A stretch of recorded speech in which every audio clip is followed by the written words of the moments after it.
The rain in Manhattan didn't wash away the grime. It just made the city shine like a dark jewel. Inside the climate-controlled silence of the black sedan, Ilara Thorne rested a hand on the swell of her stomach. She was 8 months pregnant, her ankles were swollen, and the navy silk gown felt like a constricting second skin. She was 10 minutes late. Tonight was the unveiling of the Obsidian, the tallest residential tower in the Western Hemisphere. It was the project that had consumed her husband, Elias, for 5 years. It was the project that had cost them weekends, vacations, and nearly their sanity. But Ilara had stood by him, correcting his blueprints late at night, smoothing over his rifts with investors, and remaining the silent, steady anchor to his volatile genius. "We are approaching the drop-off, Mrs. Thorne," the driver said softly. "Wait a moment, Arthur," Ilara whispered, looking out the tinted window.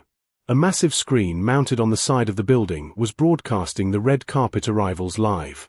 The flashing lights were blinding, creating a strobe effect against the wet pavement. Ilara watched the screen, looking for Elias. She wanted to see his face before she stepped out into the chaos. She wanted to see that look of triumph she had helped him achieve.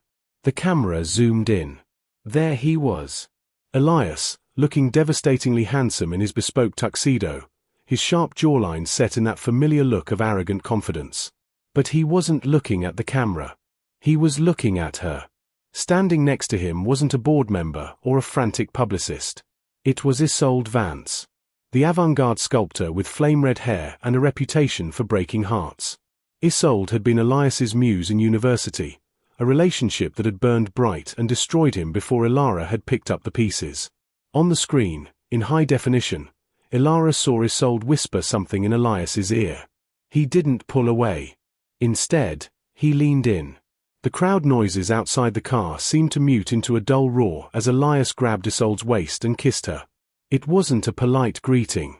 It was a kiss of possession, of history, of a hunger that Ilara thought was reserved only for her. The cameras flashed wildly, capturing the betrayal in thousands of frames per second. Ilara felt the baby kick, a sharp, physical reminder of the reality tethering her to the earth. She stopped breathing. Her hand froze on her belly.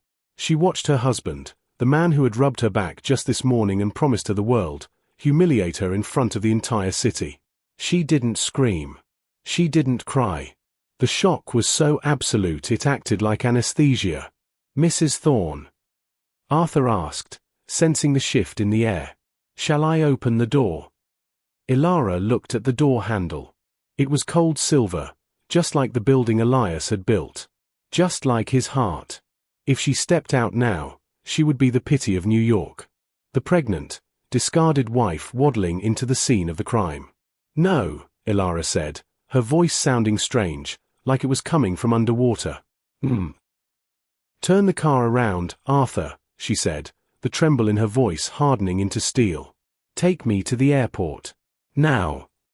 She didn't look back at the screen. She didn't look at the building.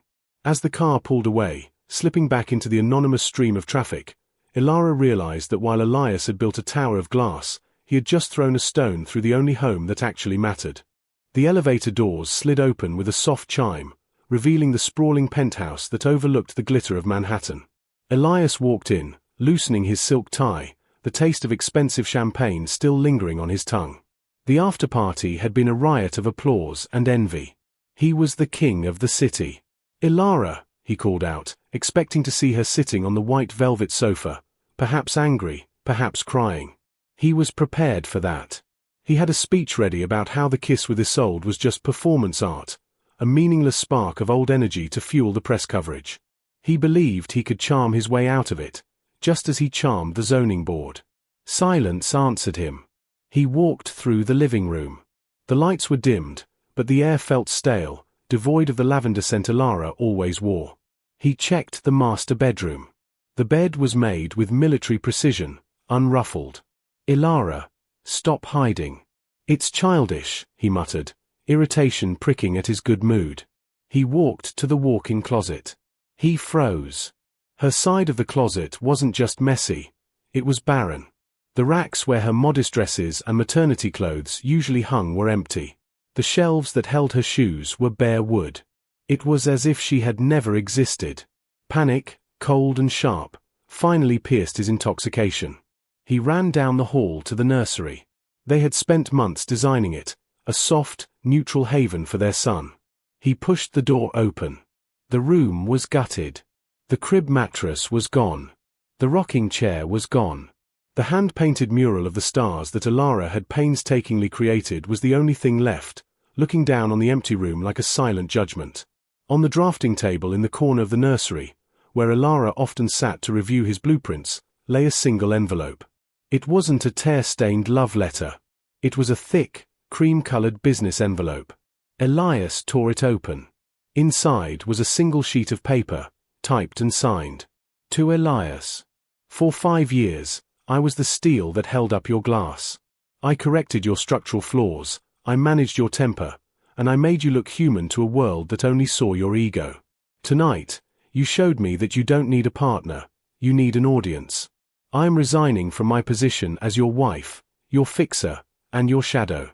Do not look for me. The baby and I are safe from your instability. Regretfully, Ilara.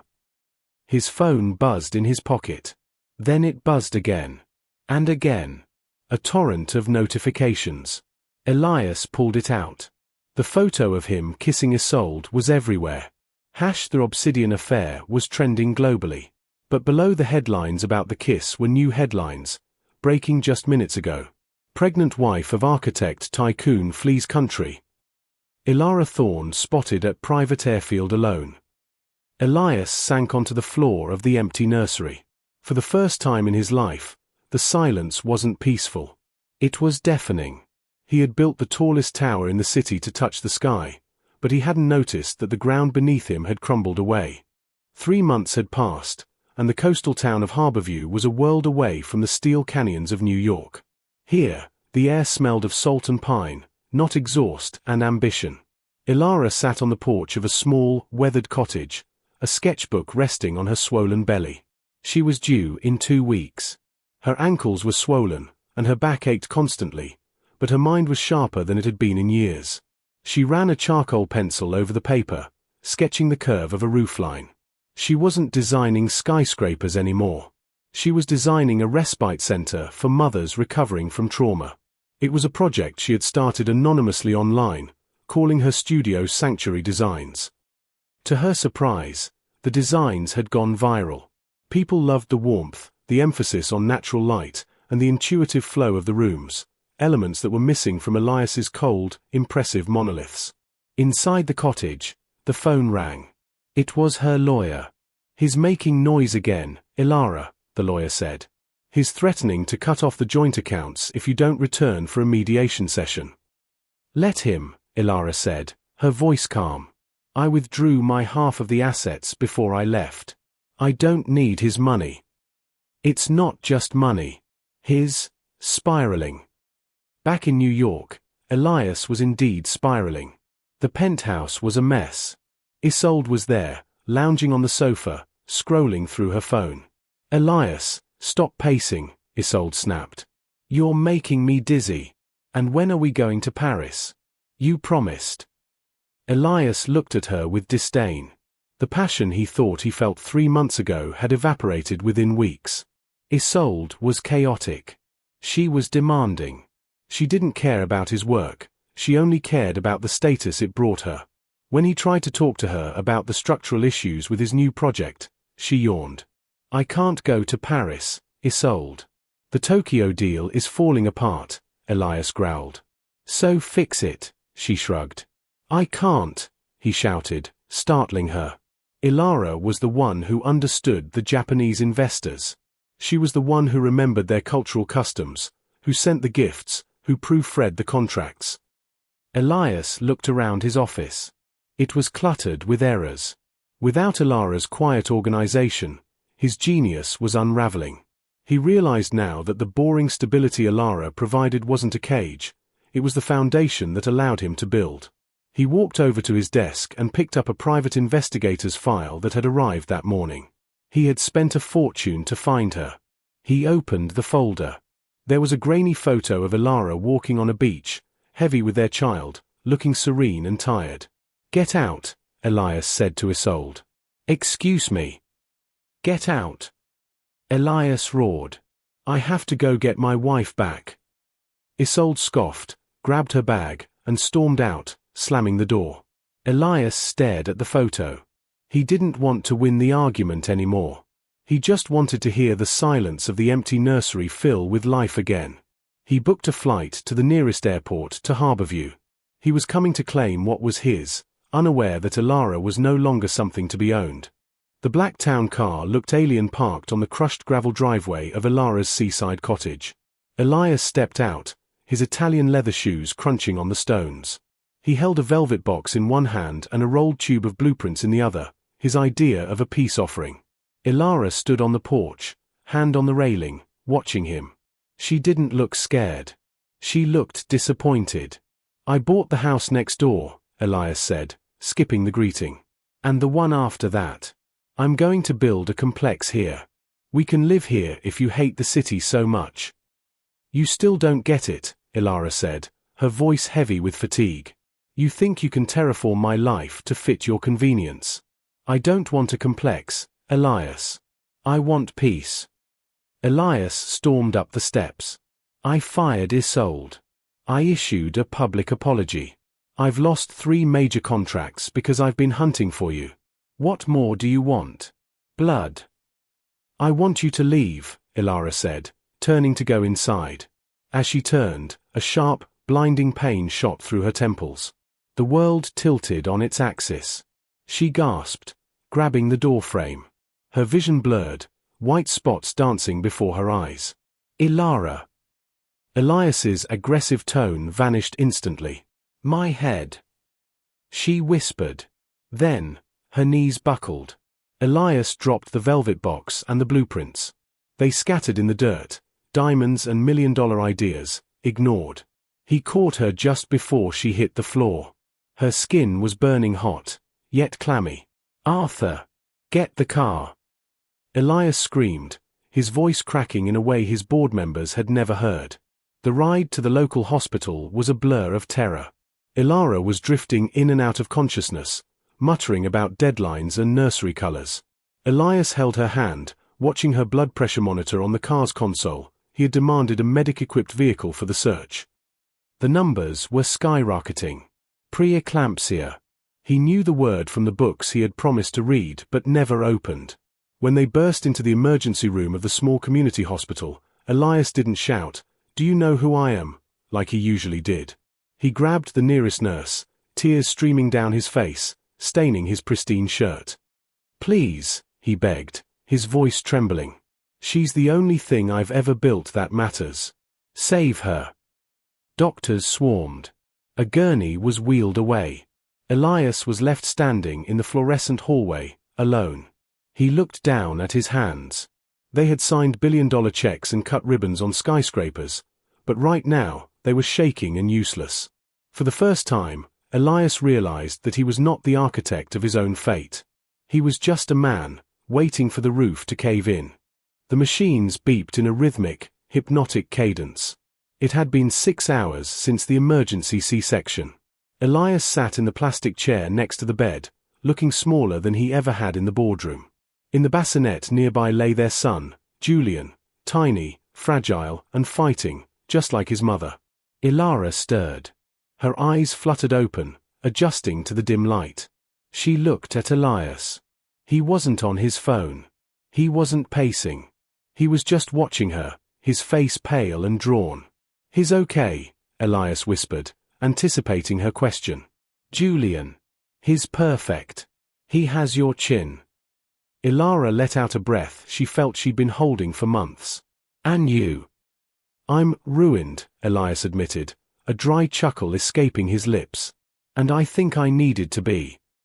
He leaned forward, not daring to touch her hand unless she offered it. "Elara, I thought I needed Isolde because she represented the fire of my youth. I was scared of getting old, of becoming boring. But when I saw you collapse, I realized that fire just burns things down. You built me, and I took a sledgehammer to the foundation." "I can't come back, Elias," Elara said softly, staring at the ceiling. "Not to the penthouse. Not to the shadow." "I know," he nodded rapidly. I'm stepping down as CEO. I'm taking a sabbatical. I want to learn how to be a father. I want to learn how to be a husband, if you'll ever let me audition for the role again." Ilara looked at him. She saw the sincerity in his eyes, a raw, terrifying vulnerability that hadn't been there before. "I'm staying here," she said firmly. "I'm going to build my firm. Sanctuary Designs is real, Elias. I have clients. I have a voice. I'll invest," he offered instinctively. "No," she cut him off. "You won't. I'll build it myself. If you want to be in our lives, you can drive up on weekends. You can change diapers. You can sit on the porch and listen. But you don't get to own this. And you don't get to own me." Elias looked at her, really looked at her, and saw a woman he admired more than any skyscraper he had ever constructed. "I accept," he said humbly. Weeks later, Ilara stood on the porch of her cottage with Julian in her arms. The sun was setting over the ocean, painting the sky in hues of gold and violet. Elias was in the driveway, packing his bag to return to the city for the week, respecting the boundaries she had set. She wasn't just a wife anymore. She wasn't a victim.